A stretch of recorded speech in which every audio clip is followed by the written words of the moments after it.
Well, social media is interesting because I currently don't conduct communication directly with my patients. I'm using social media mostly to have dialogue with my colleagues, with other professionals. Yeah. So I don't discuss direct patient information with patients on social media, but I do share information with my patients. For example, if I see an interesting link or have an interesting piece of information, I will share that information publicly on my Twitter feed or my blog, and my patients will see that.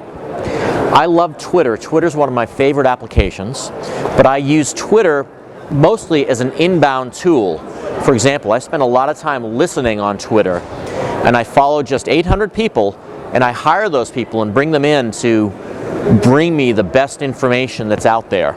So the first thing I do when I get up in the morning is I check my Twitter feed, and I've got a bunch of doctors who post links and information, and it's right there for me to look at.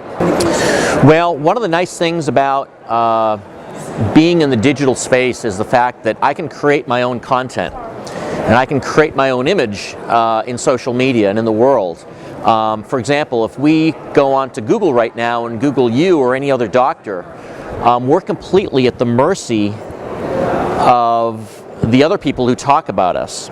But yet if I go on and create my own blog content, my own Twitter content, and you search me on Google, you're going to find the information that I create. So social media allows us to control our digital footprint, meaning how do people see us when they look at the digital world. Well, the great thing about patients in social media is it allows them to have dialogue and discussion with other patients with similar disease states. Patients with celiac disease or inflammatory bowel disease can now network with one another and have dialogue about what's going on. Before Web 2.0, people were by themselves and completely dependent upon their doctors. There was once a point when doctors had the control of all the information, but now patients have access to information, they have access to each other.